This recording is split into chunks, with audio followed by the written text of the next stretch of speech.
Introducing Taint Saint, your answer to severe taint blisters. One in 4 men will experience debilitating taint blisters, which can appear as painful red and inflamed sores.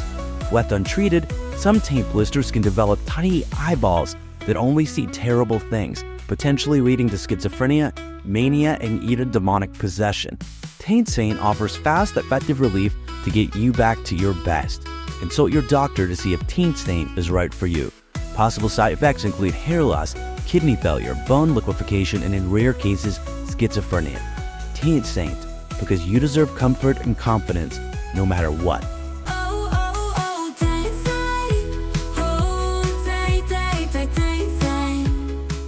I got some dates coming up, and I'd love to see you. Come see me next week. I'm going to be at the Orange Peel in Asheville, North Carolina.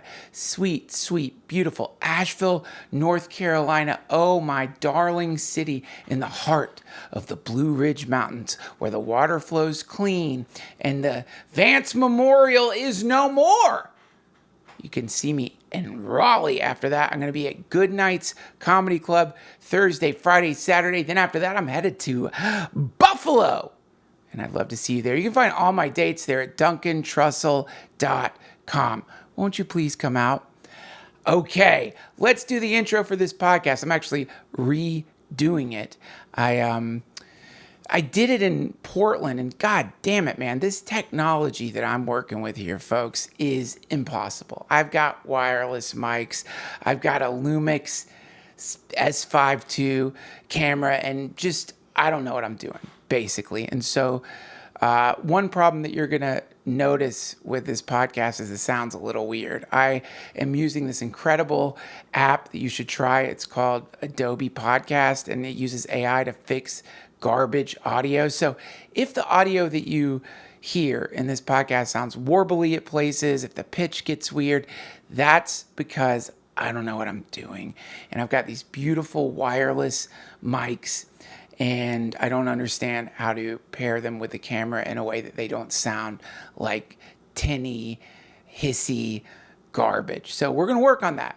I might have to go back to bringing microphones and my old gear to record better audio, because something about really shitty audio in a podcast drives everyone crazy. And why wouldn't it drive you crazy? It's my job to get you sweet, perfect, beautiful audio. I want your ears to feel like a river of life is flowing into them, filling up the cavernous space within your skull and making your whole body glow with a mythic resonance field, which is what I'm going for in every podcast that I do. So YouTube, bear with me. You all are being so very sweet, and understand that I'm an old man. I got a letter from AARP today offering me a cooler organizer. If you don't know what AARP is, that's for retirees. But I'm not retiring anytime soon. Why, you ask? Well, I'll tell you. I have 3 children, and I can't retire. I'm going to have to find a way to get stem cell implants or some kind of balm or cream that I can put on my entire body to reverse the aging process. I'm working on it. I exercise nonstop, but that is not going to be enough long term. I think I'm going to have to do a head transplant. Now, if you think that sounds weird, Google it. It's actually on the menu. It's coming, my friends. Head transplants. Now, they don't want to say body transplants for some reason, so they're saying head transplants. But the question is, what's really being transplanted? Is it your head or your body? Something's getting thrown away, probably your body. So they're going to figure it out, just a way to sort of just cut your head off, keep your head alive, find a donor body, and then just stitch your head perfectly back on the donor body. And that's going to be a weird few weeks, huh? That's going to be a weird few weeks when you're looking down and that's somebody else's body. You're going to feel strange. You're going to look at the tattoos that it might have, or the massive girth of its beautiful phallus, and think to yourself, why didn't I do this sooner? I should have done this sooner. Now, it's the question is, like, where are you going to find, like, a healthy body for your head to get sewed onto, right? Because, like, usually if you're getting a transplant, it's coming from a donor who was in a car accident or had a stroke or something. But to get a donor body, it's going to be interesting. I think we are going to see a big uptick in disappearances the moment that technology becomes available, because I think a lot of super wealthy people are not going to want to wait for that perfect body. Now, the good news is many of you have donated your DNA to 23andMe, meaning that it could be that the super wealthy of the world might even be able to grow their own bodies in vats. So that might be like 10, 20 years down the line, a sign of wealth. Like right now, the sign of wealth is the wine cellar. You go to somebody's house and they've just got bottles of wine in a cave under their house, and you're supposed to think that's incredible. You're not supposed to be like, Jesus, you're a fucking alcoholic. You have to have a cave for your booze. I just put mine on the shelf. I don't care. But the next one is going to be your vat storage area. So people come over, show them the pool, show them the wine cellar, and then you take them in the room where in these giant glowing vats are floating muscular bodies that have no head. And that's your backup. That's your insurance. That's it. So this is, look it up. I know it sounds crazy. I know it sounds like sci-fi. Also, another wonderful thing you might want to investigate this week is apparently they figured out not only how to sort of grow human brains. They're not full human brains. They're like tiny little dark globules, but they've figured out a way to attach those brains to computers. And apparently the processing speed is much faster than regular computers. Now, this is available now. You can pay to like use the computers online if you want to, or apparently you can get your own human brain powered computer somehow. It's already available. And what's interesting about it is that you have to keep them alive. Like you, theoretically in the future, if we do have organic computers fueled by human brains, then every like month you have to get a new batch of brains, and they have to float in this nutrient gel that is like running your computer. And that is awesome. That's really wild. When you have kids, you know, you have to think about this stuff. You're like, more than likely my children are going to be playing Elden Ring 7 on a computer that is being powered by sentient human brains that were harvested by scientists and duplicated and grown.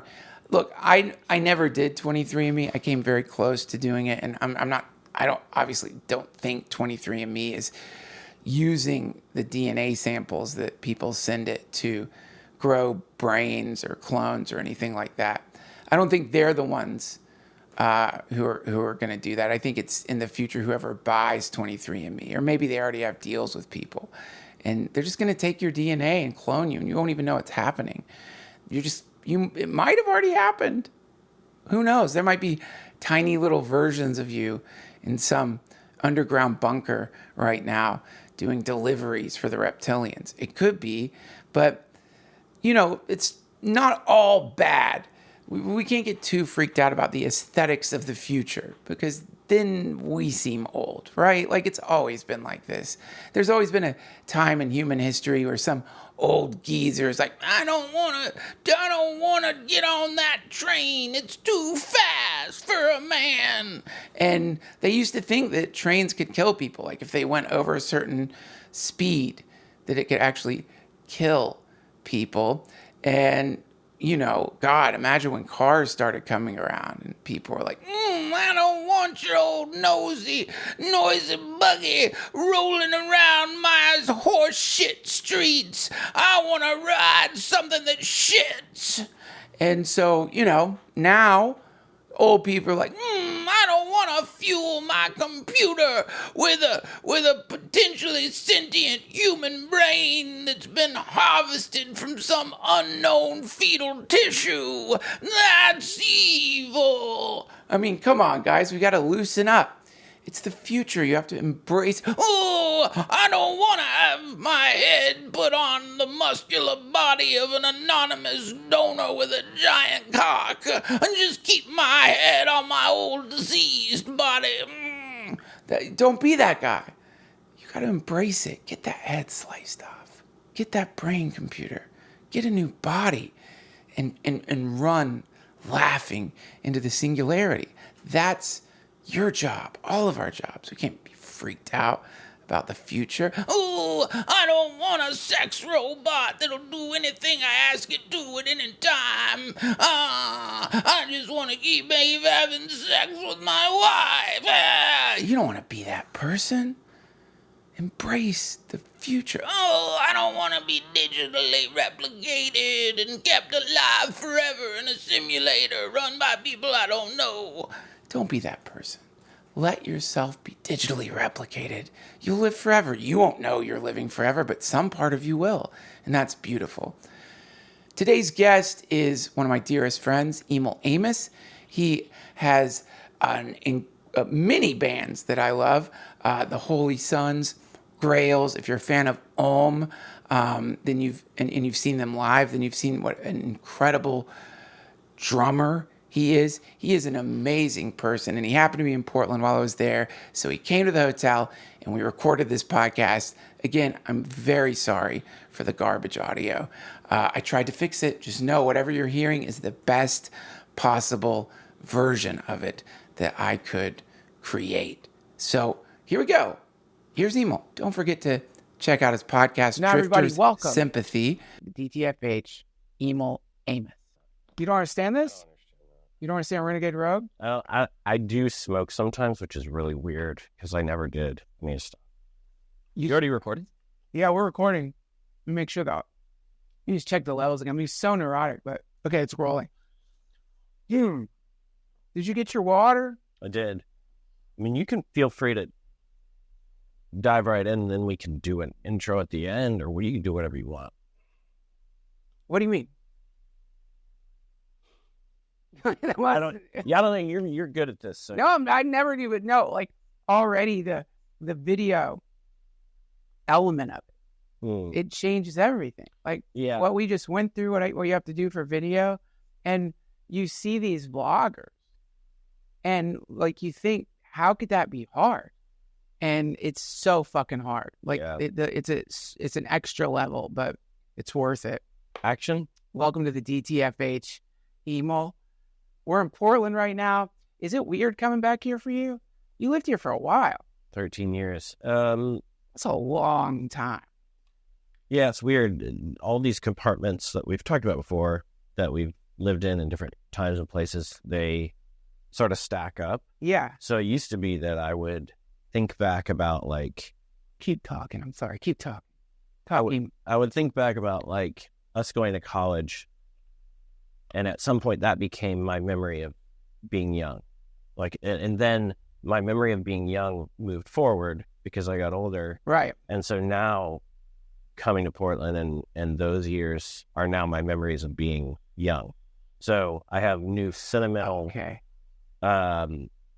clouds that have formed around all the memories and like what my valuation of that time in this place and what it means sort of even in like culture. My attitude about it has changed a lot. I know that sounds dry, but I'm trying not to get too emotional about it because it's really intense to ascertain its effect on me or and culture too. I think I had a pride about Portland because we were sort of ahead of a certain kind of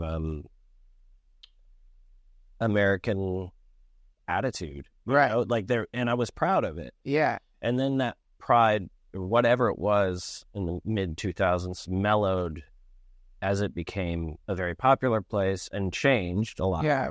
Just factually, that's what happened. And I moved to New York, and I didn't look back. But now my sentimentality is just exploding as I'm sitting here with you. Yeah. Because I've figured out what it did to my life and you know, how it colored the world in for me. And I changed as a person. My mom has explained to me that I changed completely after I moved here. So in what way? How did you change?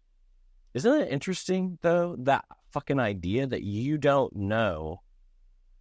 I'm gonna tell you a quick anecdote because I think you might say something really interesting about this idea. But like, Dexter Romweber just died. He dropped dead.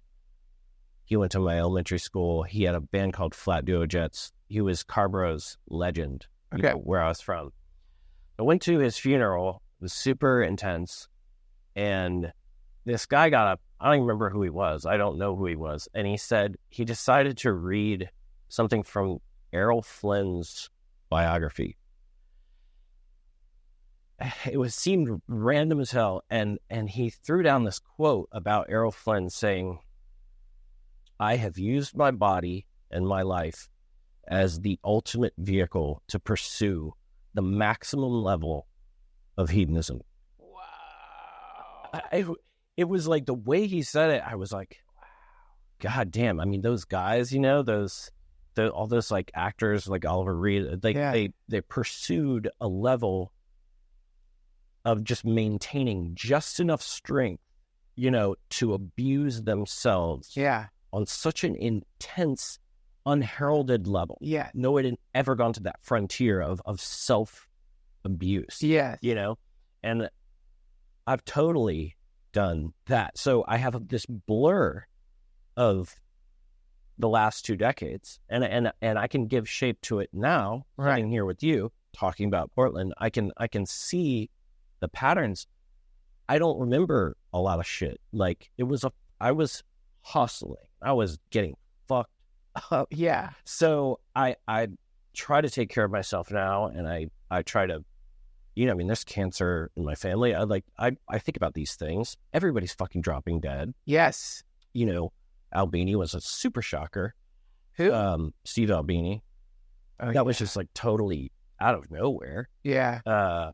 You know, seemingly healthy people are dropping dead. And anyway, so now I kind of look at everything we've done to ourselves, and I see a pretty clear picture behind me, and yet I haven't really changed my behavior that much. I mean, I'm still just getting shatteringly fucked up all the time. Yeah. Because I think that I perceive a certain level of health within. I mean, I'm curious how you feel about yourself, but I perceive a certain ability to do it.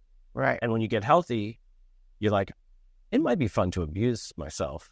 And then when you get sick, you're like, what the fuck have I done? Yeah. So I mean, you look really good. Nice. So I'm guessing you're in a good phase on the wheel. Well, I just got off sugar because I have diabetes. I got diagnosed with diabetes and I can't have sugar anymore. Yeah. I didn't know that. Type 2 diabetes. Yeah. So yeah, I just stopped eating sugar. When you stop eating sugar, right, you just get healthier naturally because it's a poison. And I was eating so much sugar that I got diabetes. Like, you were like an addict, a sugar addict? Dude, I was eating bowls of cereal. Well, because you get in a awful pattern, your blood sugar's out of balance. And so because your blood sugar's out of balance, your body, in some desperate attempt to rebalance it, wants more sugar. It's the crash cycle. It's a drug.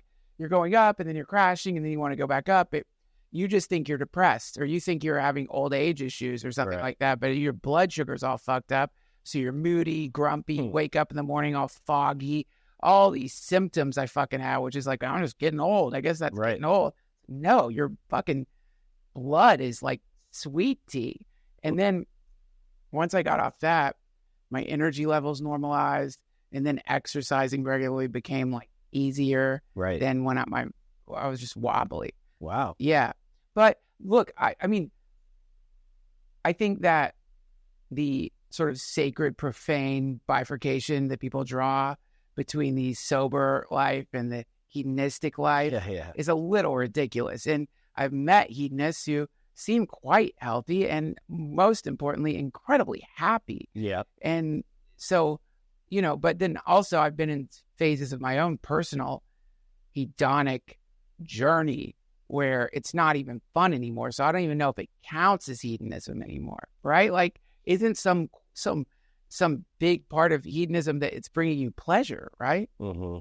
Like, is it hedonism if it's not making you, like, if it's not giving you any, like, rush? Is it hedonism if it's just like making you sick all the way through? Yeah. I mean, you see friends of yours that can't stop the cycle, and they will die pretty soon. Yeah. I mean, and you see that, and you're like, well, I'm a little bit more self-aware than that particular death wish, but I'm doing my own version of it, Yeah. And you did it with sugar. Yeah. Yeah. You were abusing yourself. I'm just using the word abuse with no great negative connotation. Dude, there's this Elliott Smith line. I can't remember which song. I think it's Fond Farewell to a Friend, whatever the name of that song is, but it's a little less than a happy high, a little less than a suicide. And it's such a good description of it, because it's like, well, I'm not quite committing suicide. Wow. And I think it seemed like he really railed against people who he saw as like kind of fence riders.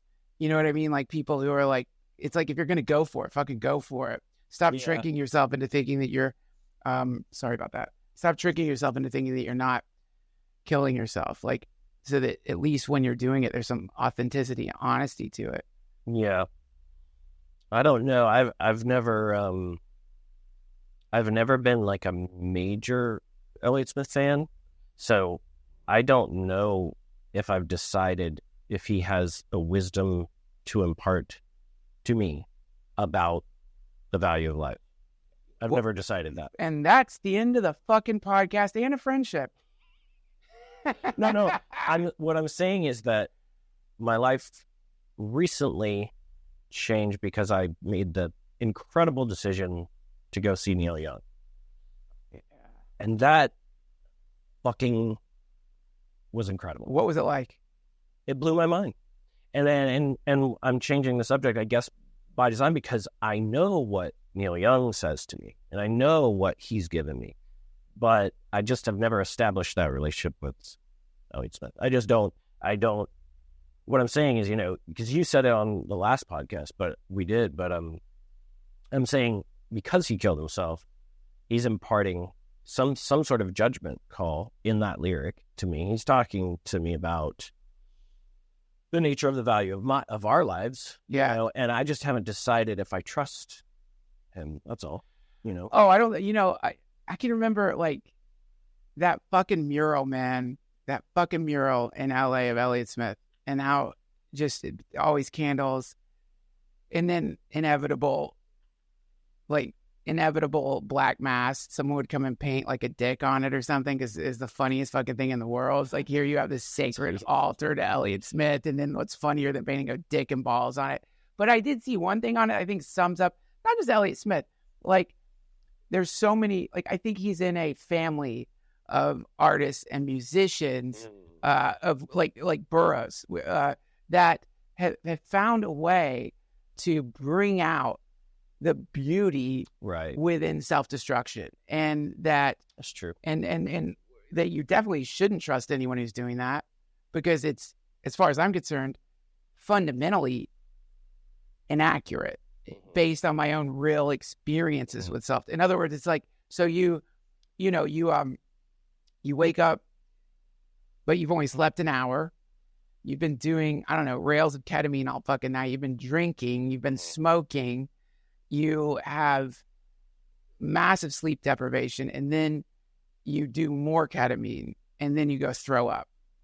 Nothing in that is romantic or beautiful. You feel you get to the point you just feel medicated, like your vomit tastes like ketamine and pills, but then so you do that, and you're like, at least for me, I'm like, oh, okay, this is the end of this phase. I gotta stop. This is time to stop. Or you go and write some beautiful romantic story that makes you this sort of like hero, a romantic hero. And it's interesting, like you get like, you know, Elliott Smith and like Hunter S. Thompson, another person who was a master at writing about the jewel, like you've never lived till you've been on a motorcycle going 150 miles per hour down the road, and as it's kicking in, but then look at the end of life. Yeah. Fucking, he shot himself, and I think in the suicide note it said something about football season being over. You know what I mean? Which is why, if you're an artist, don't commit suicide, because everything up until that point becomes a suicide note. Well, you know, if there's a fan watching of his or something, I'm just speaking very scientifically. I'm not. His music is great. I really like it. I've known his best friends, and I found them to be very warm people. And when he came up, their eyes and everything would tell me that they didn't trust him. Really? Yeah, and what I'm saying is that I impart a lot of value to that. You know, that they felt that he was on something, maybe that path was teetered too much into a selfishness. Oh my God. Yeah. I mean, that's what I like. Just being honest. No, you know? Listen, number one, if we piss off Elliott Smith fans, just add it to the list. It doesn't change it. The music's great. Doesn't change it. But like, no, I think, but that's the thing in that music, that's part of what makes it like hardcore and like Slayer or something, because it's like, you're right. Yeah. You know what I mean? It's this self-involved preciousness, like Jesus Christ, like, right. Like, and what's also awesome about it is the kind of music where when you're younger, you listen to it and you have one feeling about it. When you get older, you listen to it and you realize this guy seems like a fucking dick. Like if you listen to, listen to Rose, that song Rose Parade. Yeah. Like you take me down to the Rose Parade. And he's like, literally, like the entire song is about some friends invite depressed ass, heroin addicted Elliott Smith to go to the fucking Rose Parade. You know, they're probably just like, dude, did you see him the other day? He seems like he smelled bad. Like we should just get him out in the sun. And then he shuffles to the Rose Parade with you and your friend. And then the whole fucking song is bitching about the normies at the Rose Parade and how he is somehow, you know, the seer of truth. The whole thing, the parade is a sham. Or he's trying to compare the Rose Parade maybe to all of default reality as though that's a hot take. You know what I mean? It's like, dude, no shit. Like we all know, A, it's a fucking parade. They're stupid. And B, yes, you know, money's not real and people are idiots. But like, I just like what I like. I like the precious self-involvement. But what I don't like is that it's like inviting you into a what I think is a pretty bullshit way of life that is self-centered and ultimately embarrassing. But you're being such a good fan by balancing those two things and letting that coexist. You know, I think that's probably largely the correct way to enjoy a piece of art. You know, you can like the long goodbye and maybe not like the ending, but you still love the movie. But you know, you see it for what it is, right? But I do think that it might be important, you know, throughout your life to eventually admit that a storyteller is also a grifter. Do you know what I mean? Yeah. So a songwriter needs content. Yeah. And there's so many famous stories about songwriters who have to steal from themselves or their relationships for content, you know, and it's a little weird. I mean, as somebody who's spent all this time doing it, I can sort of sense when someone is reflecting something to increase the value of their brand versus reflecting themselves purely, right? Sure. But I think he's doing both. And we all know that, you know, that he's reflecting his experience, which was hardcore as he went towards suicide. He's being honest. He's obviously being fucking honest. No, but you see documentaries and he's like bitching about his publicist. I think I saw one where he's bitching about his publicist, and that was like for me a real like crack in the windshield. It's like, because you read Bukowski, right? And like, here he is, just a walking fucking like disaster. But then like, that's his fictional self. And then probably in real life, he's on the phone with his publisher. He's arguing over like what his book cover should be. He's like trying to get more money for speaking engagements. He's like trying to like maybe get into movies. You don't know. Hold on one second. Neurotic. I just have to be neurotic. I love the idea that maybe Keith Richards never did heroin. God damn. I love that idea that maybe Burroughs actually like, didn't. I mean, it was a brand. That's such a cool idea that maybe it was bought and sold to you, and I think, as an adult, you need to be suspicious, about everything. Oh my dude, this relates. So like every once in a while when I watch TV, I've been thinking about it, like in a few different ways, like especially the news. It sounds so stupid, but one, I'm thinking about like, I'm watching the past, like it's dead. It's dead now. That's not happening. It's like anything pre-recorded. I know that sounds obvious, but it's digital. It's pre-recorded, and then like, especially the fucking news. This sounds so dumb. I saw like a picture of inside, like, I don't know, Fox News or something, and it's just green screens behind them. And they're in a warehouse, and there's teleprompters, and everything they're saying somebody else wrote. And then when you're watching it, there's some sense of like, they're with you. They're here right now. But it's like, no, I know this sounds obvious, but it's dead. You're watching death. It's like literally a dead thing from the past that doesn't even look like the way that you're seeing it. I sound like somebody who just found out about cameras, but something about that is really creepy and fucking hot. I mean, like, dude, it's that Daniel Johnston line. Sometimes when I'm watching television and I think that the people in the movies are probably dead, it's spooky. And it's like, you know what I mean? So like, you have this idea. So, but it appears to you as alive when it's fundamentally dead, which means it's some form of light, mild necrophilia in the sense that you're watching dead life that's been recorded and is now being like converted from ones and zeros into images. And something about that is really creepy in the sense that it gives you this weird sense of comfort, like you're hanging out with people when it's all what you're watching is something long gone. Why I'm saying that is like any art, any music, anything that you're listening to, it's done now. It's dead. Right. You're listening to a tertiary, secondary thing that's already been watered down by the technology that recorded it anyway. So you're not getting, it's all synthetic. Well, to take that further, I mean, you become a customer of yourself. You become a customer of culture. You become separated. I mean, this is probably a Buddhist idea from experience, and then you become a buyer of the idea of it. I want to thank BLUECHEW not just for supporting this episode of the DTFH, but for inflating my confidence like a raft that somebody had punctured with a 50-year-old one-ball bullet. That's me, 50 years old, one ball, and 3 kids. So having something like a BLUECHEW tablet around is a dream come true, truly a gift from the divine. I just chew up one of these sweet babies, and then I am pounding.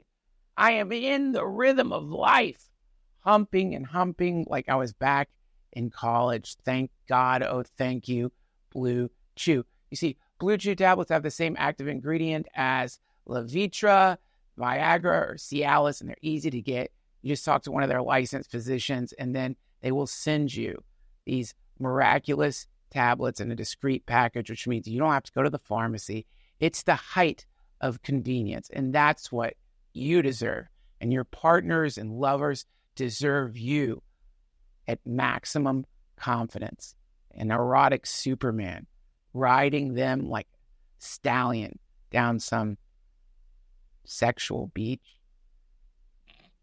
Got a special deal for our listeners. You can try Blue Chew for free if you use offer code Duncan at checkout. You only have to pay $5 for shipping. Again, it's free.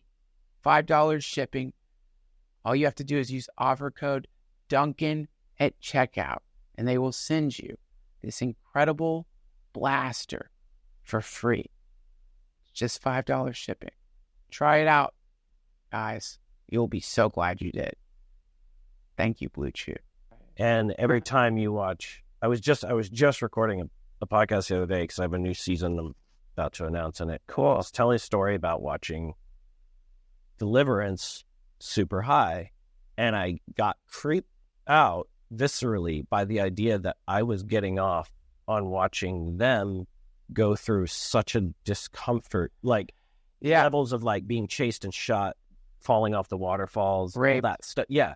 And I was creeped out that I was enjoying it in a safe, happy, warm home. Yeah. And I was like supposed to take this vicarious adventure that had been sold to me as a story. I mean, I was so high, I became detached from whatever that customer role is, you know? And I just thought that was so odd that we objectify ourselves and sell ourselves back to each other. Yeah. And that, I think you're talking about that. Yeah. Talking about those separations, and getting high is one of the oldest, quickest ways to like step out of this dimension and look back at it and see it as almost an objectification. Yeah. It's confusing, and it can be incredibly uncomfortable. And that's why most people don't do that during the day. Dude, yeah, well, absolutely not. Yeah, like well, depending on the psychedelic, of course, you know, or what drug. Like, you know, if I'm like stoned, it doesn't have that effect. I can actually get into it, but like if I'm on some kind of psychedelic, watching it, then the practice of it becomes like so weirdly alien. Like the whole situation becomes completely bizarre. Totally, dude. Yeah, and then you're sort of like, this is so confusing, but it's like, okay, so there you are, you're the observer, you're watching TV, focusing your attention on like death on the past. And you're fixated, you're hypnotized by it too. But then you're not watching TV, you're just hanging out. And do you ever do this? Okay, if you ever had this happen, this sounds so nuts. If you ever woken up in the night and for some reason you think you're looking in the mirror, you know what I mean? Like if you ever thought you're about to look in a mirror and your reflection isn't there because you're not looking in the mirror because you're kind of dreary and you just woke up, but for a second you saw yourself. You know, have you ever had that happen? Or like it's pitch black. Okay, only a couple times. You put your hand in front of your face and you actually see your hands, or even if you have like a face mask on, you put your hand in front of your face and you kind of see some foggy version of your hands. Like sure. Your brain is expecting a hand to be there. So it like summons up a sort of a phantom hand. Yeah. So like, okay, now this sounds really fucking weird, but I was thinking like, oh shit, this experience of reality itself, there's something in it that feels like looking in a mirror. Mm-hmm. Like, you know what I mean? We're looking into a mirror and not seeing like the reflection of our face that we see in the mirror, but we're seeing like ourselves in this bizarre 3-dimensional mirror. I don't know if that makes any sense at all. I think it's funny because drugs have totally informed that stuff. But the reason why, the history of like drug culture, the radical rebellious aspect of it that was such a revolution, was the knocking off of the human beings that were on that structural path, right, into a place of kind of almost like perilous freedom, like a whole new level of freedom, right? So I think that I've never really read much Foucault, but I think he was probably trying to say a lot of what you're saying, is that you're looking into an invention, you're looking into a structural thing that you have faith in. Right. And drugs smack you so hard sideways that you just realize that the structure is not really there necessarily. Right. And so then you're left kind of falling, and you have to turn that into a great thing, which it certainly is if you've got the fucking positive energy to like charge into it, but I don't always have that stability, I've been getting way too high every night lately, and stoned. Yeah, and it's like I'm slowly becoming a little unstable in general. Oh yeah, and I need to fucking chill. Yeah, but I've got caught in this like dare-minded, mindset. And I'm really enjoying taking the dare, but it hasn't been like super good for me overall. But night after night, I fucking loving it. But I've had, the reason why is because I've had so many revelations lately through it. Right. Yeah. And I don't usually say that. And I have not been feeling that positive about that instability for a decade or so. This is like a new phase I got into, and I'm only telling you it because you just said the same stuff I've been thinking about. Oh, cool. But I think that, we saw Truman Show in India. Did we really? I don't remember that at all. I thought we watched Titanic. No, we went to see a bunch of movies. One was Cruisin', which changed my shit. But we were in Dharamsala, and we would go up into these shacks. Yes. It was 10 rupees. Yes. As far as I remember.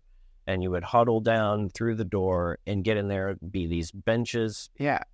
Crazy primitive, but like awesome. Really exciting to get to watch a movie. I love that. But the movies, I mean, we've probably talked about this. Some people know about this. Like the movies were filmed in theaters as they had come out overseas by someone with a camcorder sitting illegally, in the back row. Yeah. So you see people getting up. Yeah. I was like, shit. Yeah. And we were so stoked to go see a new movie, and it just happened to be The Truman Show, which I knew nothing about, and just, I remember walking back and like, I think monkeys like in the road, kind of like sort of scampering after us or something. Sure. I had some memory of us like climbing like a hill, all talking about the movie afterwards. Yeah. And I remember Jim Carrey's face, and someone standing in front of it, and, it was so bad quality, the whole thing. And so as I've kind of thought about that reality, which is a story about, crafting a structure for people to live within and convincing them that it's great. Yeah. And they're happy, and so I think at that age, I mean, we were definitely toying with those ideas, but that was like a really great time to sort of get drifted in, because I'd probably read about the Zapruder film, but it took me a while to realize that, the CIA were actually writing everything through Time Life. Like they literally they bought the tape. It took me a long time to realize that like you actually can control narratives. Right. But the people have to like want to be in that box that you've created. Right. At least in theory, they have to be enjoying it. Sure. And I think the history of these people that you're talking about, the rebels, are the people that were just dissatisfied enough, just bored enough by living in that little screen or whatever, that they started to not have faith in it, and they started asking questions or making art that reflected a pure search, right? Right. And, then you have to debate, like, are there elements of L.A. Smith where he's on a pure search, or is he selling a product? And is that product influencing me in a way I want, And so it could be Neil Young supporting Reagan. It could be, everybody has these phases of like erroneous thinking, and it gets trapped like amber in art. That's it. You don't know if you trust everything about the maker. You don't know, but people are so in touch with fan culture. People start to get addicted to the screen, to the Truman Show. They get addicted to it because that is ideally the best case scenario for the grifter. Oh, that created it. Yeah, absolutely. We got to cut to a commercial. And so I just think it's a funny time to cut to a commercial. Hold on. Let me just make sure we're still recording. Is that a fair assessment of the story writer, the Wizard of Oz as a grifter? Is that pretty fair? Like someone who needs you to have faith in their PowerPoint speech, you know? Well, I mean, yeah, it's like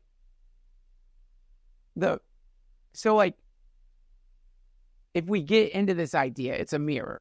Like you're looking in a mirror, like you can do it right now. Like, just imagine this is a mirror that you're looking into, an incredibly magical, bizarre mirror, like an infinity mirror, except it's turning a vision of you into everything you're seeing around. Right. You know, mirrors, like they tell you, if you look the regular sort of mirror, the light reflecting mirror, you see your face. This mirror that we're in, it's a different kind of reflection that we're seeing. It's a neurological reflection. From that perspective, the demiurge is you. You are the grifter in the sense that you're grifting yourself, because certainly 100%. So then any other grifters outside of that are just reflections of some self-deluding nature, right? You're seeing it. You're any all of it that is true. Number one, yeah, absolutely. Like you could even ask yourself, is there a way if you do live in a synthetic replication of something, like, and this is sort of the story of all consumer, like all of malls. It's the story of if you're building a department store, it's a story of whatever you're trying to create like an artificial space that reminds people of nature, but it's completely fucking synthetic. It's a polar bear cage at the zoo or whatever, you know, put the rocks in or whatever. Fucking thing's still in some kind of prison, some kind of ridiculous prison that it can't understand. So potentially there's a more natural way for humans to live. Just based, if we're going to just like assign some kind of value to evolutionary time, then, you know, at the very least, we definitely didn't evolve to use remote controls and lay in bed and watch TV. We didn't evolve to drive cars. We didn't evolve to do any of the things we consider to be natural, important facets of a good life.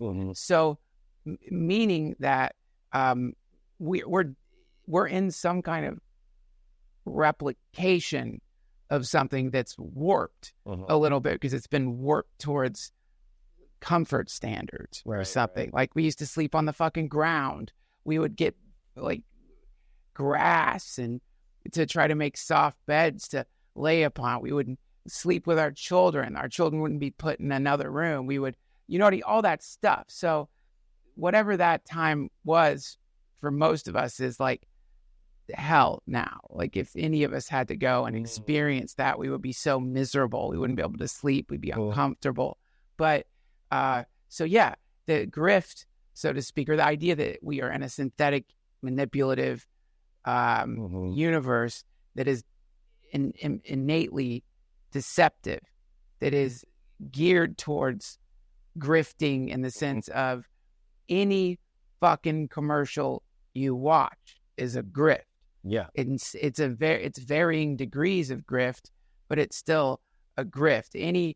Anything you watch that has any kind of agenda at all that is capitalist or consumerist has sort of, no matter what within it, is sort of smeared with a kind of unsavoriness to it, right? So which is that's the beginning of one of my least favorite trips.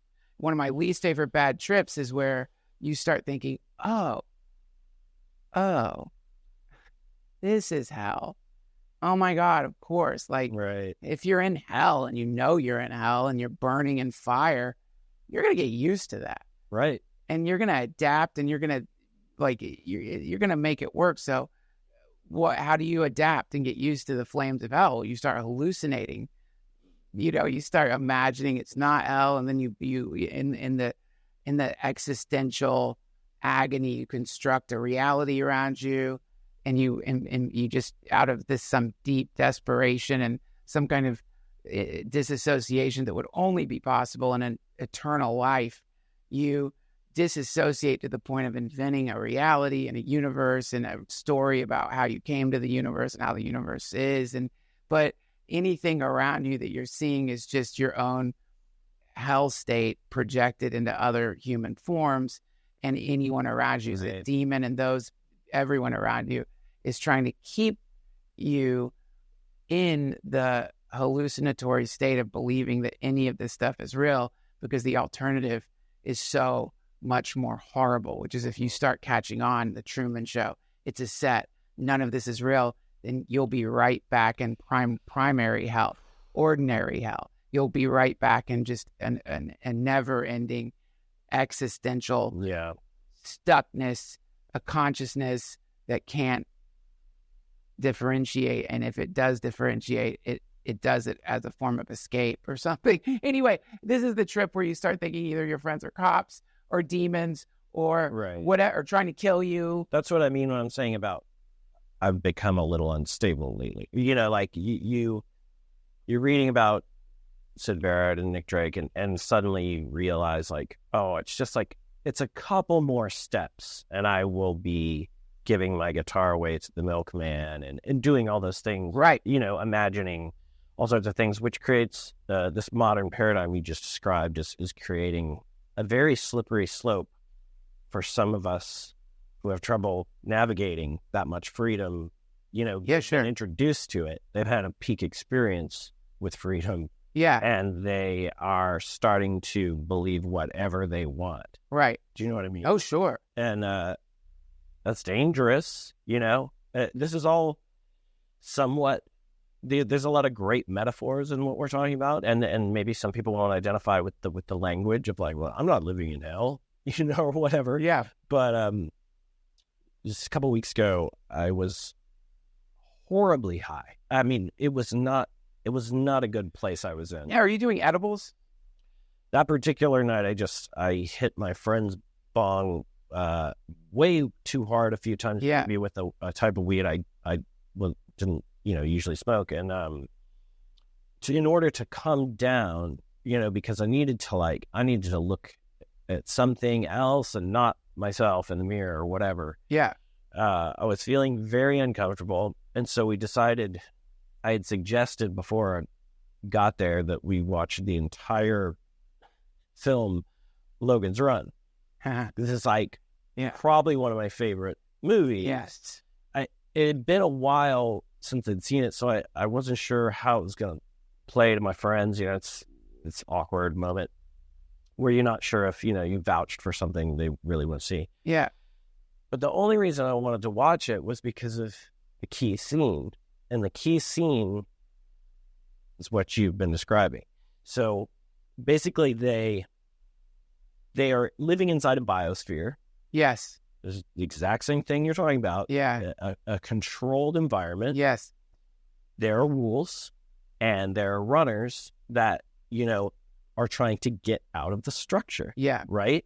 And you meet Michael York is a cop, essentially, and he's been trained by the structure to eliminate the people who try to go get free.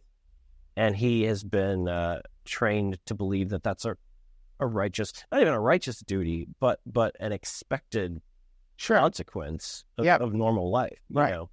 Kind of like when you look in a cop's eyes and they just don't realize how insane they're being.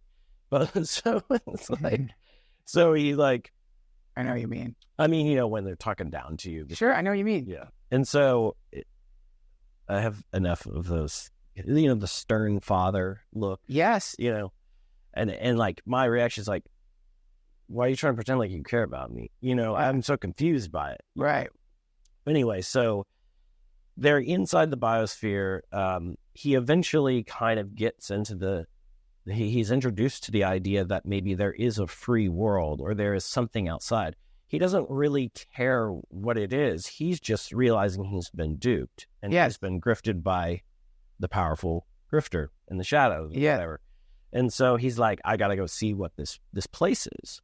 And the key scene is when him and Jenny from Walkabout, the classic cult actress, they get outside of the piping, and they somehow get up to the surface of the old world that we live in. Yeah. And they immediately hit the sand and the rocks and the dirt, which is what you were talking about last time with the painting of Christ.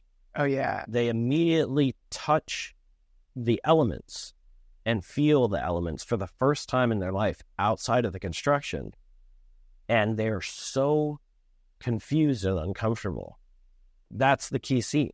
They hate it. Ha, yeah, they are in hell. Right. Our world.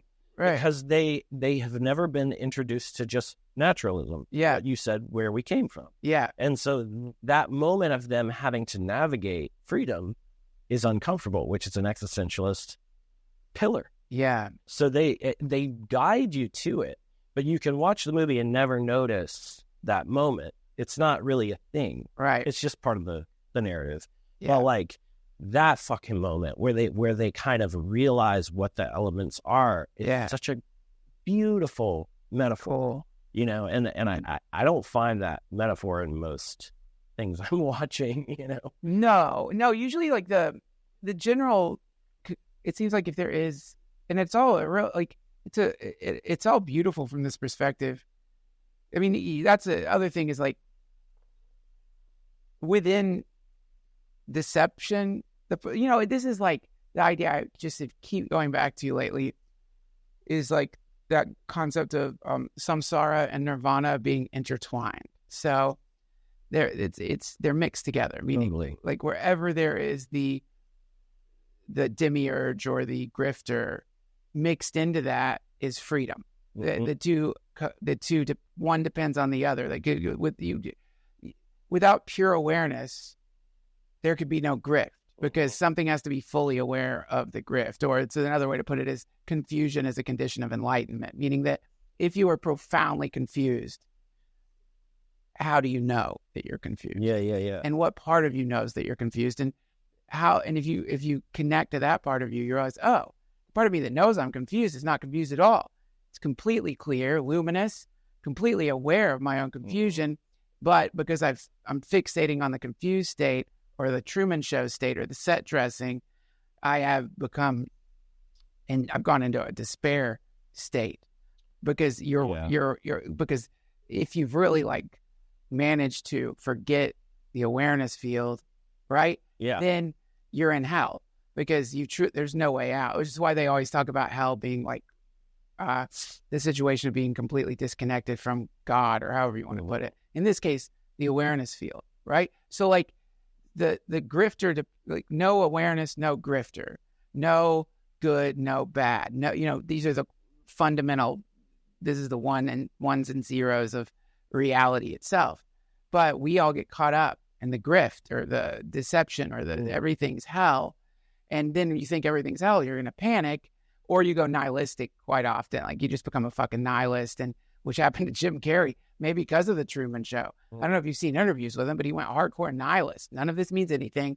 None of it's real. Everything is, I can't quote him. Interesting. And he committed to that nihilistic perspective. And I think it hurt him a little bit, because it's a complete imbalance. Like, it's true.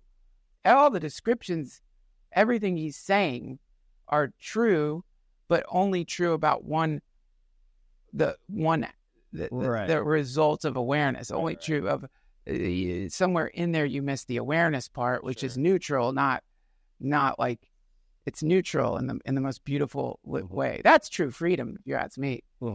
Is that part of the situation? That makes sense. So yes, the first thing I think is to acknowledge that you're right. If you've stumbled upon if you've stumbled upon the backstage or whatever, you know what I mean? Totally, but you can't become fully inflated and have that be like your stopping paradigm. You can't stop there. You're not done. And so in the end of Logan's Run, at the very end, it's possibly the worst part of the movie, because they find the new happy land or whatever. Right. And the new happy land, everybody's playing and singing or something.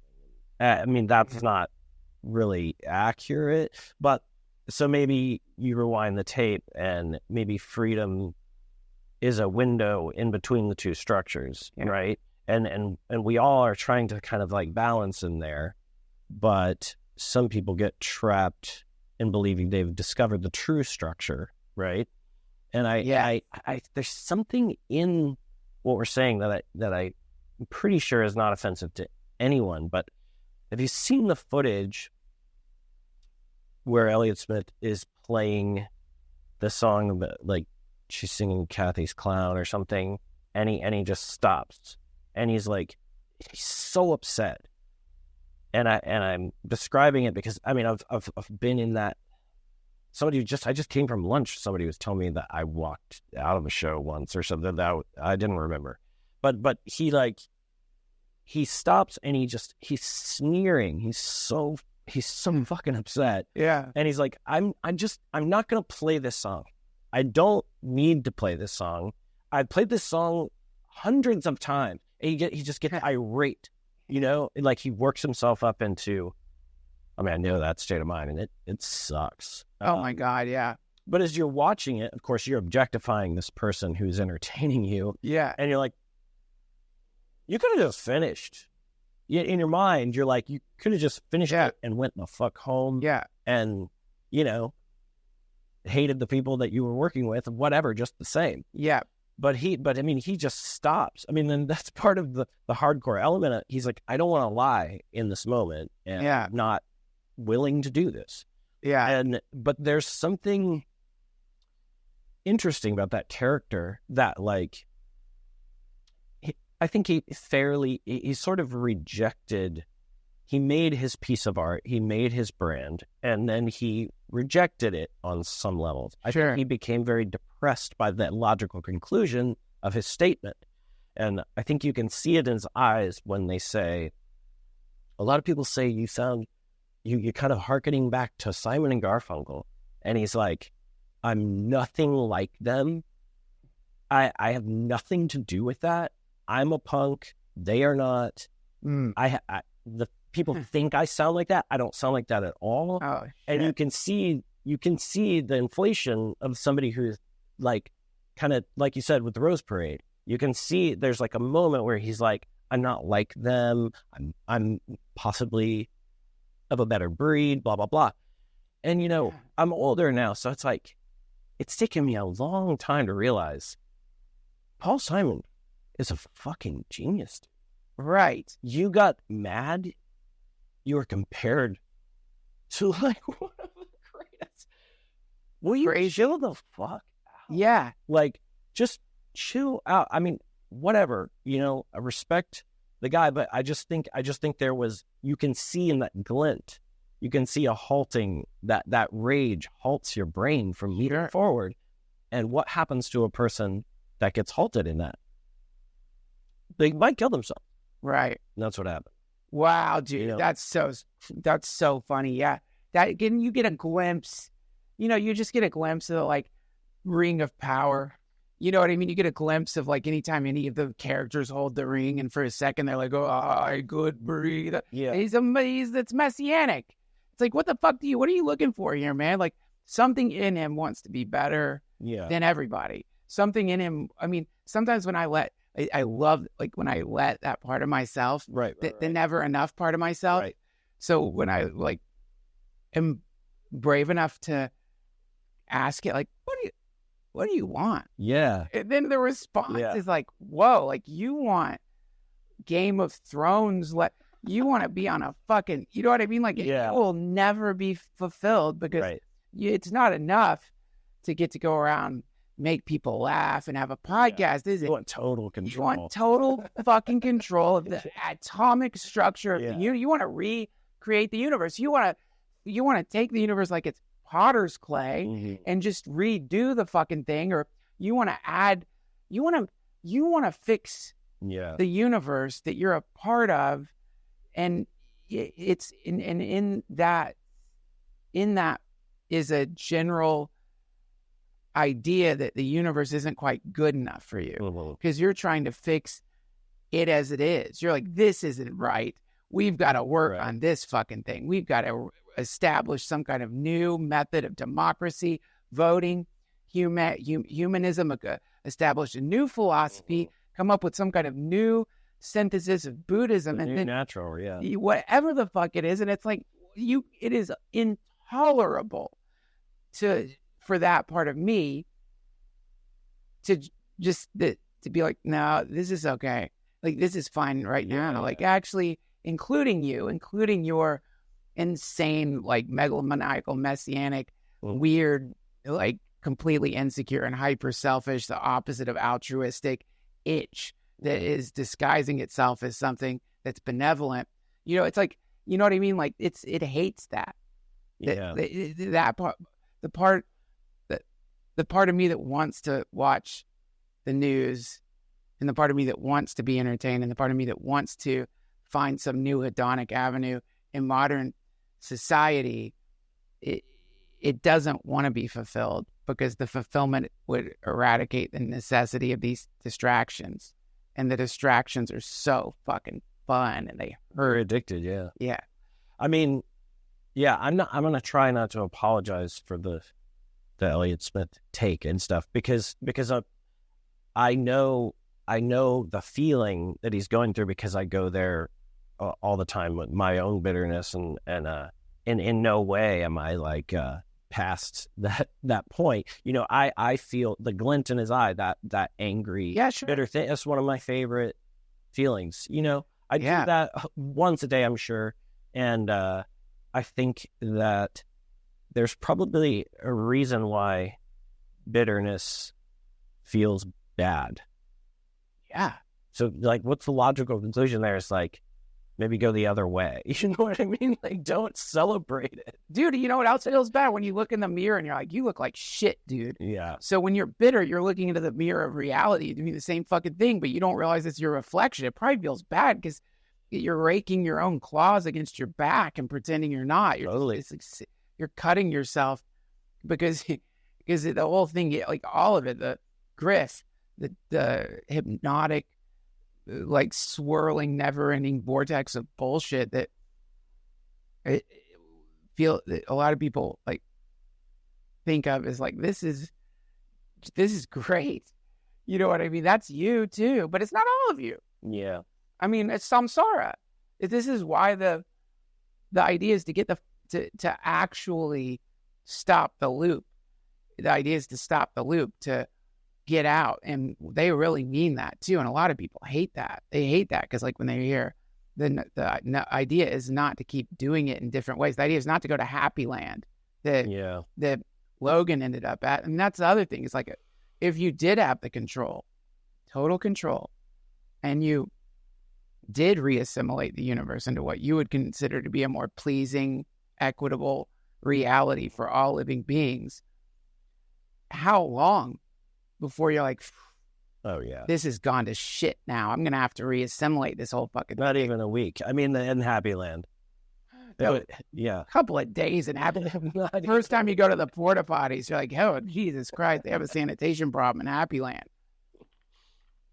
I mean, yeah, I think when I was in the college dorm, when we were 20 years old,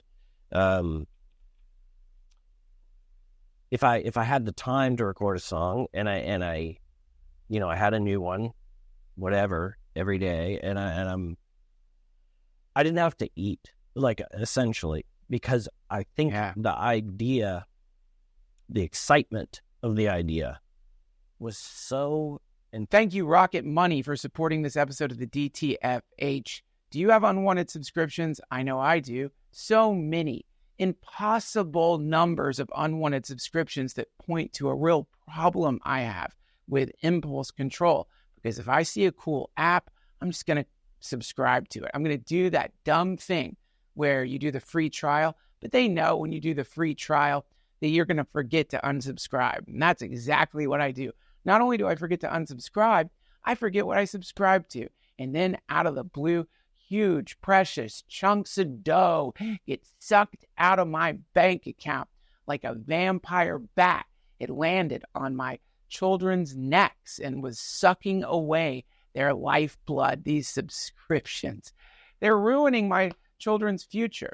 I want to send my kids to golden, palatial, Ivy League schools, and I'm not going to do that if I have 2,000 subscriptions that I forgot about because I signed up for them very late at night in various altered states of consciousness.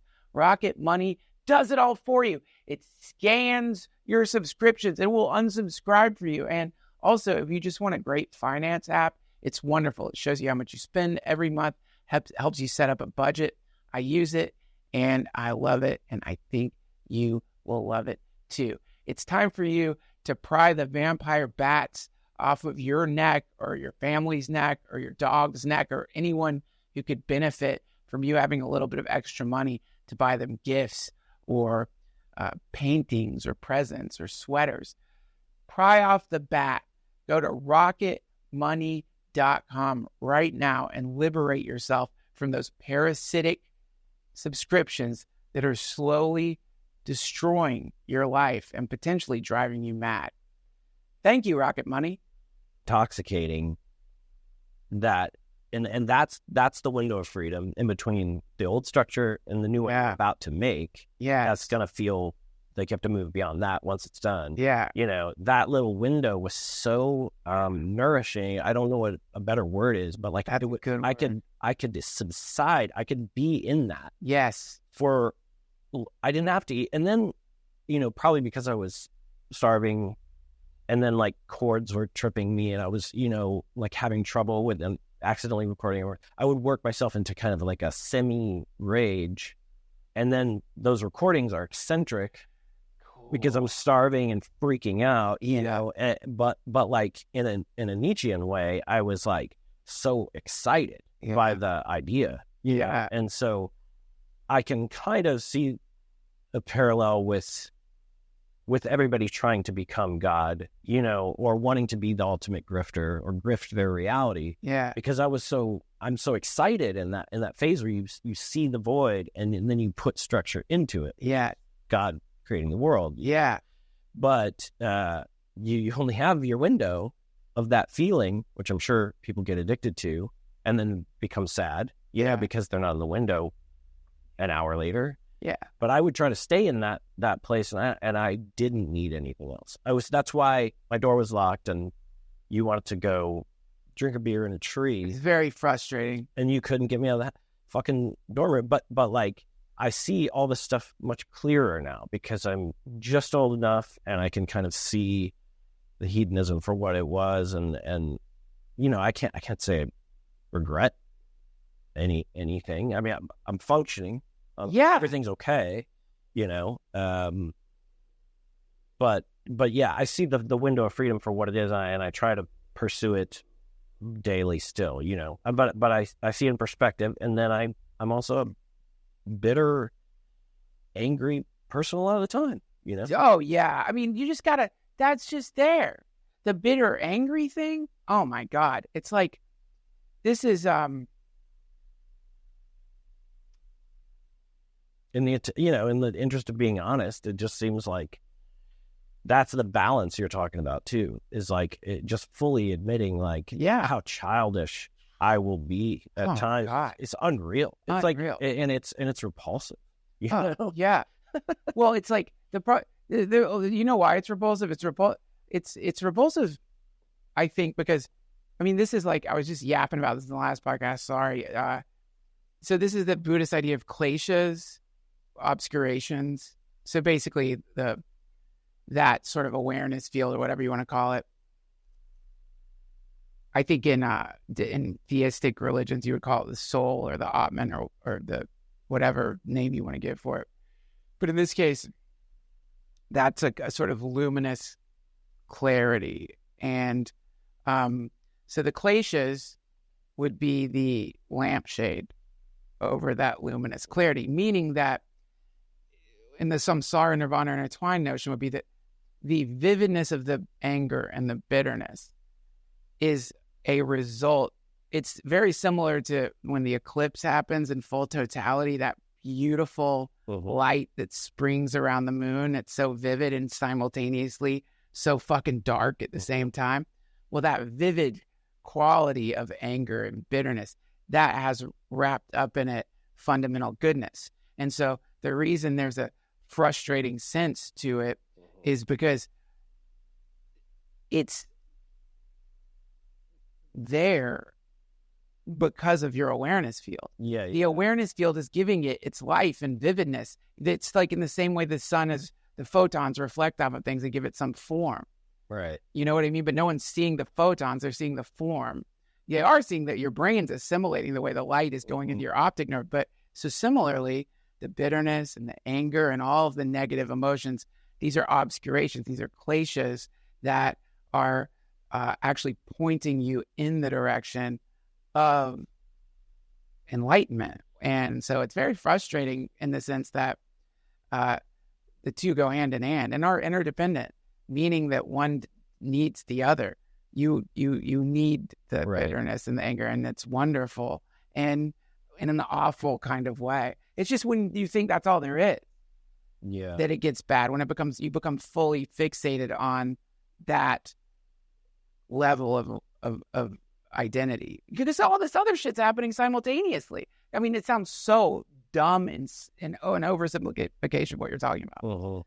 But in the midst of some deep, self-involved bout of bitterness and anger, you can just shift your awareness to your feet, the way your feet feel in your shoes.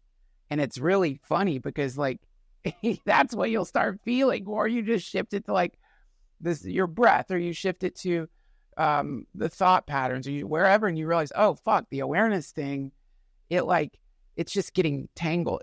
I'm hyper focusing on this one fragment of my reality. It's barely anything. Yeah. And it doesn't even last. It's unsustainable. When I get really fucking pissed, I can't sustain it, man. Like, thank God. I know. Jesus. I know, but that's in its own way kind of humiliating, because, like, the thing itself. Right. You have to exit that temporary state of mind gracefully. Yeah. It wants to last forever, and it can't.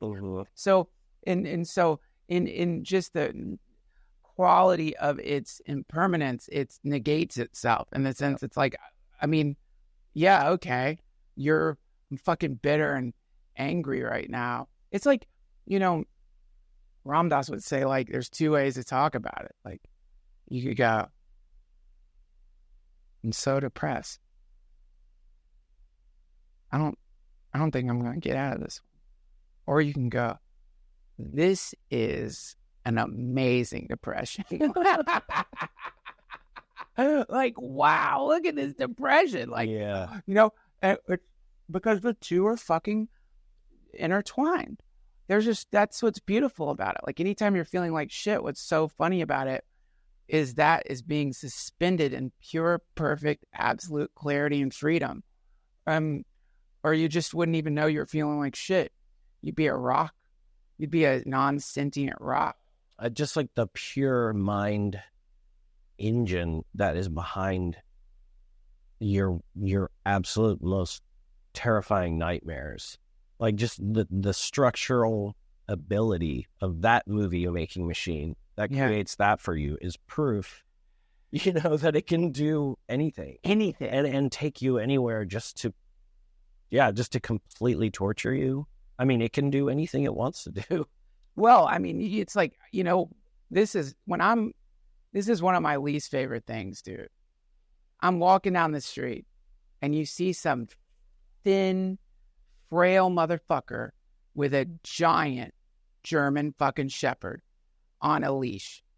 And you realize that if that dog wants to break free from this person who thought they'd take a wolf on a walk that they can't control, it's going to break free. So you're walking your dogs. That German shepherd sees your dogs. It's like, oh, maybe I'll kill those things. Some dude is like, oh, no, Sally, no. And he's like, you see him struggling and fighting. And you're like, what are you doing? It's a wolf. Like, you must learn to control that fucking thing, or you get someone else to walk it. Right. And so it's like, similarly, this is the condition of the mind, which is it's a fucking wild beast, a wolf. And yeah, it will take all, it's just like any asshole. It will take all the power you give it. Yeah. It will definitely let you worship it, and it loves if you're afraid of it. And it, more than anything, it loves if you believe it's bullshit. Boy, it loves that. Yeah. Because it wants to be it's like any great grifter I've been around. Oh my God. And forget this. When I grift, I should say. Yeah. In other words, when I find myself like pretending I know some fact or an idea, and then I realize somewhere into my whatever the fuck it is I'm talking about that I don't know what the fuck I'm talking about. You know what I mean? Yeah. Like if I'm in an egoic state, I don't want to be called out on that.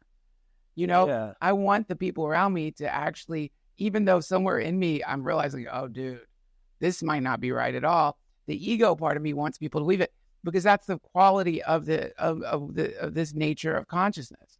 It needs you. It's the fucking Wizard of Oz.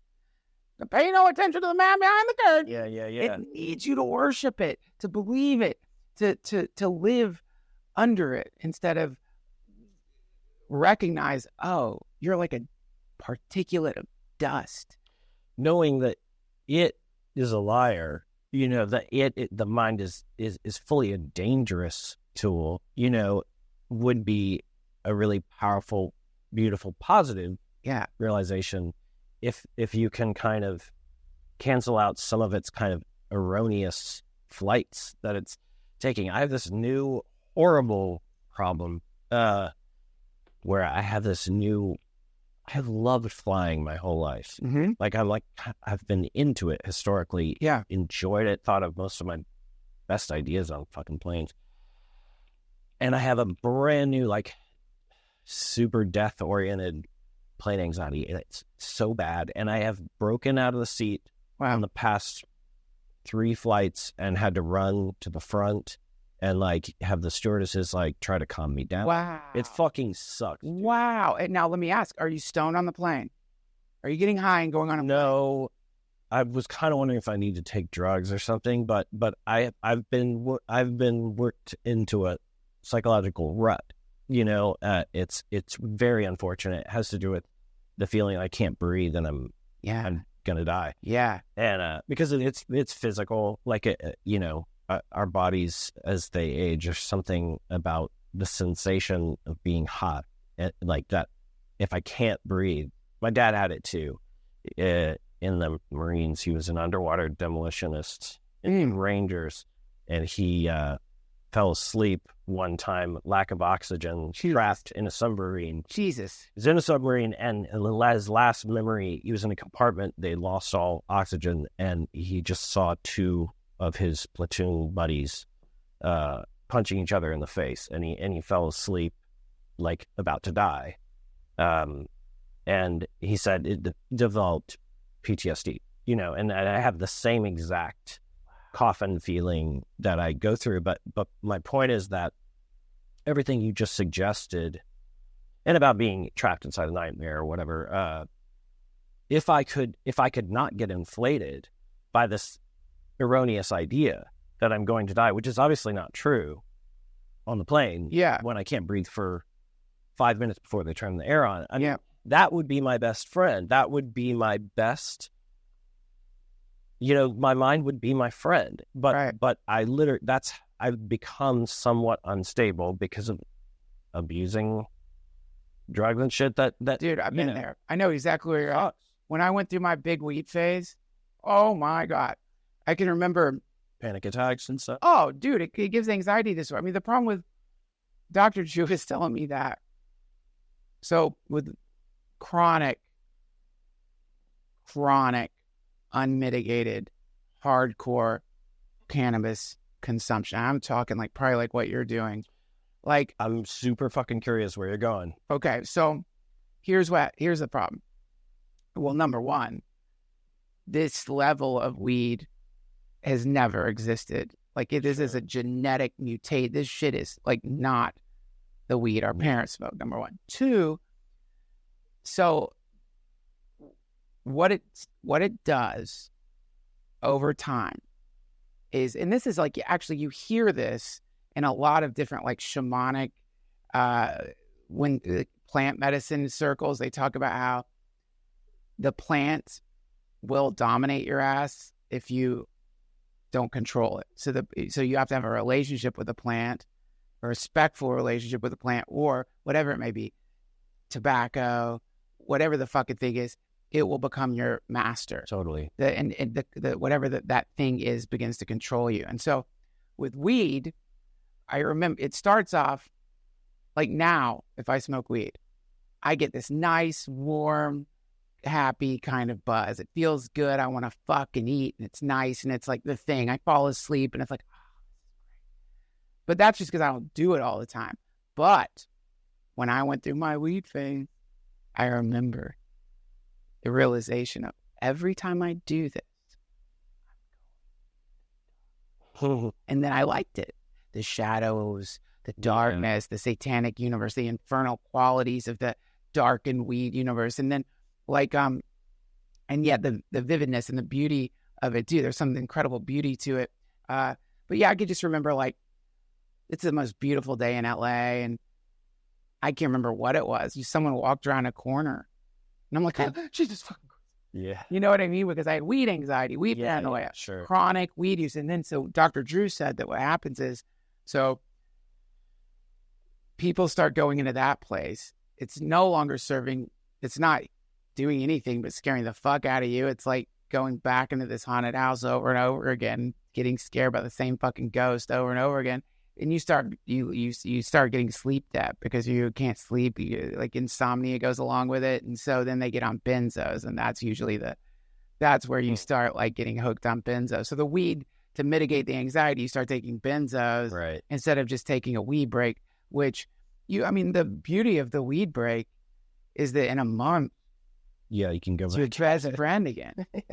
Like that's the beauty of it. It's just a fucking month. You have a month of like really vivid dreams, and then you're back with your friend. But you look at the Shivites, you look at the people who ritualistically use weed, and you understand the universe you're in. They've taken that, the very thing that terrifies a lot of people in the state that you're in, and converted it into a mechanism for contacting God. They're like, yes, this is Shiva, the destroyer of everything. This is oblivion. This is the true reality. Is the plane going to crash? No. Statistically, probably not. But you're going to die. And so, like, you know what I mean? And you're dying even now, and everyone you know will die. Like, but instead of being in that, from that perspective, instead of then going into an anxiety freak out, somehow they've trained themselves to feel like, yes, a divine message from truth, from God. And then it becomes a sacred, holy, mystical experience. But if you don't know how to do that, you're going to shit your pants. I've never been more terrified than on weed. It drags your ass around. It's so much more haunting than LSD for me. LSD is so polite. Yeah, for me, it's much easier. So sweet, metric and logical conclusions. But weed is just like, once you get where you're at with it, it's self-crucifixion. Yeah. And it's like, dude, if you're not enjoying being crucified, you got to take a break. I have friends who love it. Yeah. They fucking love their brain chemistry is processing it in some way. They have a contextual place to put the nightmare part the narrative makes sense to them. Maybe, I'm not sure. Or some people you meet, you can tell they're not really visiting the nightmare, and their brain chemistry is routed around that. Dude, I hang out with comics and they visit the fucking nightmare, and the amount of weed they consume is truly unholy. Like when the milligram dosages of edibles these people are slurping back, they would put me in a psych ward. Right. It's like, and I know it's tolerance or whatever, but no, they are like fucking like Joey Diaz. Like he celebrates contact with the devil on weed. You know what I mean? He celebrates. You would have to if you want to keep cruising that same superhighway for sure. You'd have to love the devil and shit. Which is fine. I'm trying. Trying to love the devil. It's like the more I'm talking about it too, the more I'm sitting here worrying. Somebody probably tell I actually looked scared while you were talking. Yeah. But I'm worrying about that flight home now because I'm encouraging this emotional state because I know it so well. Yeah. The problem, if I didn't know, what happens, the bad stuff, then I would be ignorant of it, which I would pay so much to not know this particular brain pathway, But when I was a kid, I mean, my abuse of that drug specifically, I went down the nightmare corridor, but I believed that that's what my life was. I believed that my life was a horror movie. Right. And I believed that on the drug, off the drug, all the time. And I pursued it.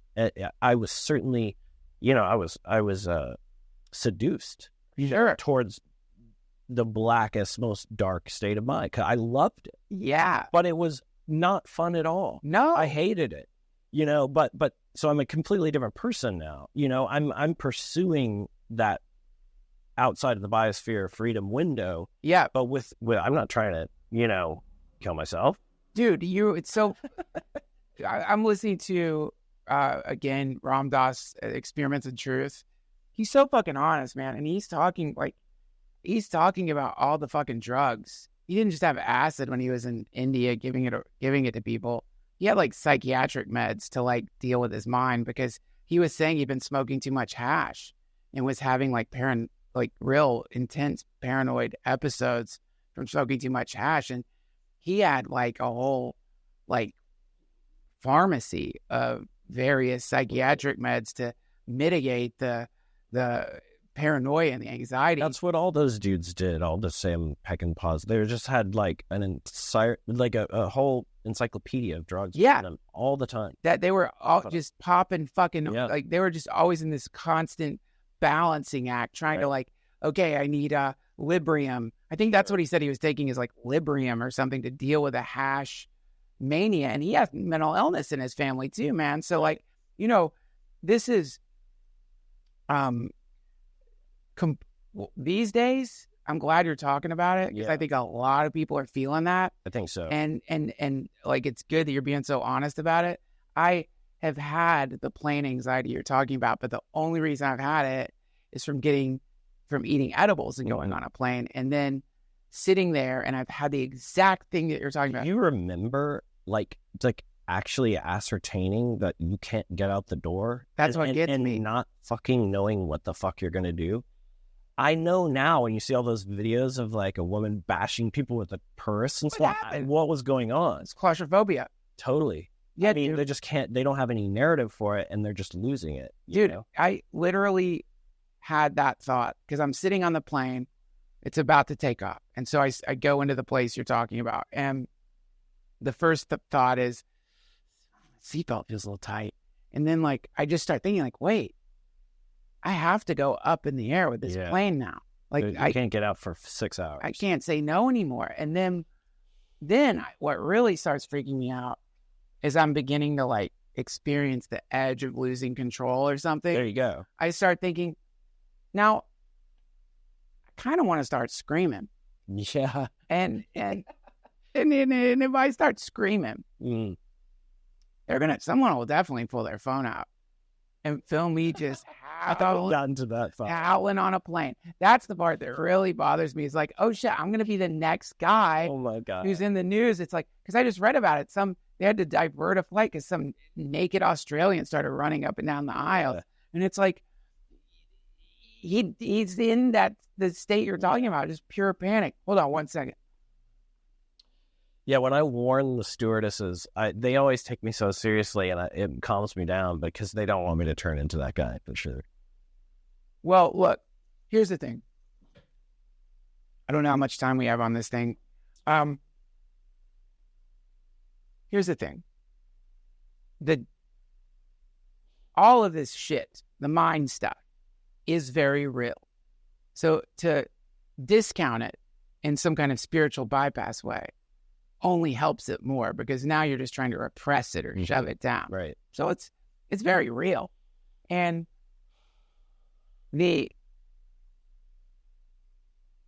and it's suffering.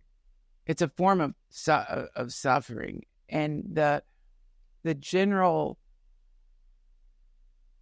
message of how to deal with it is confrontation now. You know what I mean? The general the methodology of, at least in Buddhism, the reason meditation is so is the practice and is called a practice is because you're trying to put yourself in a situation of directly confronting reality as it is, like being in the state, or whatever the state may be.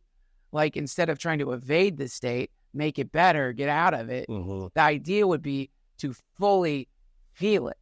You know, and it's weirdly similar to when you're trying not to throw up. You know, if you throw up, you'll feel so much better. Sure. But you don't.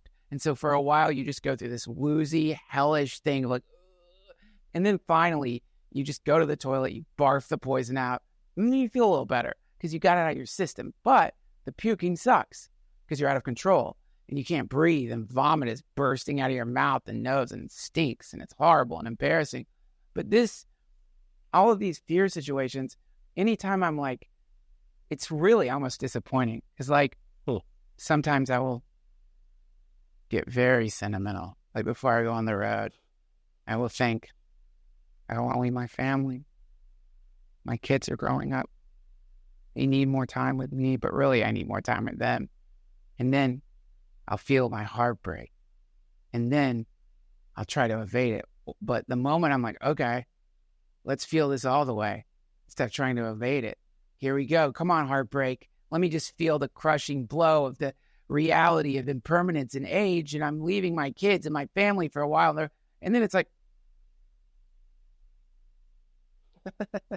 it's not much. Yeah. You know what I mean? It's the avoidance of the thing makes it seem way worse than it is. But then when you fly right into the fucking vortex, Dante's Inferno style, the only way out of hell is to get right to the fucking center of it.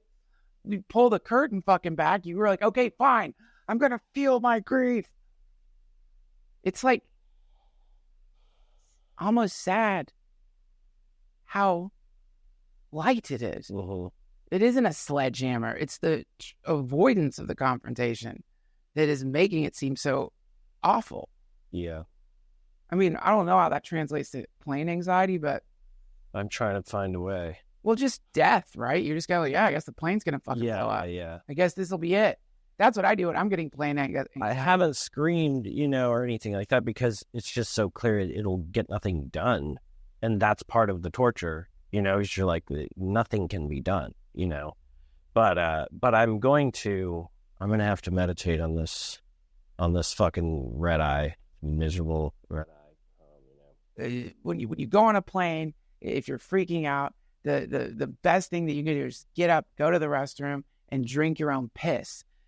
That will fix it, man. It hurts no one. Hurts no one. Yeah. And something about having a nice glass of your own hot piss will relax you down. Yeah. So that's the answer. Don't hurt animals. I'm going to have to edit that part out. That was a dumb improv. And what happens is you forget that someone's watching this and it has no ability to differentiate you're joking from not. And they're like, oh my God. Okay, so I need the tube. I got to get some ice. It didn't occur to me. I thought it was a really great joke, but it didn't occur to me that like some sort of child can take you seriously. I think we did enough within the realm of discounting your methodology. I mean, the Elliott Smith stuff, all this stuff that we're talking about, it can be taken the wrong way. Well, I know, but what happens is any of that stuff I don't care. But when it comes to like, the problem is like, if you just, it's a weird time online right now. Yeah, you're like, right. People don't understand, and then they get real confused. And then probably the more likelihood, if we don't cut that part out, what will happen is someone will punch me in the face because they'll, you know what I mean? It's not like someone's going to hurt mice, but they're going to just be like, you fucking mice crushing bastard. Yeah, it's possible. Do you think you have an ending in there? No, we're going to do a quick one. Quick ending. Okay. So you can throw in an ad and then boop, we're back in. Yes. Dude, I am so excited. Can we talk about the tape? Yeah. Totally. I'm so excited about it. We have made a prank call tape. Well, we made a prank call tape in college, and we probably need to do a whole podcast on that because it would take probably an hour to really talk about that. But when we were in college, we made the most satanic series of prank calls. They're really, really heavy and dark and funny. And because Emil knows how to do this stuff, we're putting them on cassette tapes. So soon you'll be able to get them on cassette tape. Fucking exciting. God, dude, I just had a flashback to you, like calling me, and I was in a parking lot, and like my car window was broken. It must have been like 2003, you know, or something. And I was in Portland, you were in LA, and you were like, he said something like, my manager is like saying like, we got to put the prank calls out now. You know, in 2003. Yes. That's how often we've had that conversation. This is it. We're actually, doing it, which is great. But I mean, they were taped, a lot of them in like 96, old, 97 or something. So it is the Saturn Returns moment. It's, it's just one of these special little things we get to do. I can't wait for people to hear it, man. It's like, it's crazy that we've held on to them this long without putting them online. I think I've maybe played one on a podcast at some point, but no one's really heard them before. So that's exciting. Look, I hope that you figure out a way to deal with the dark fucking angry cannabis demon, because she can really drag you around, man. That I've been there. The only way out is to like smoke more. You gotta go deeper, Fred. Deeper into the grift, baby. All right. I love you, Emil. Thank you for doing the show. That was Emil Amos, everybody. Please check out anything he's ever made. And thank you to our dear sponsors. And I hope you guys will come out and see me on the road. Come on, Raleigh. Get those tickets. I need you. I love you. I'm watching you. I'm watching you. Shouldn't leave your windows open, guys. I'll see you next week. Until then, Hare Krishna.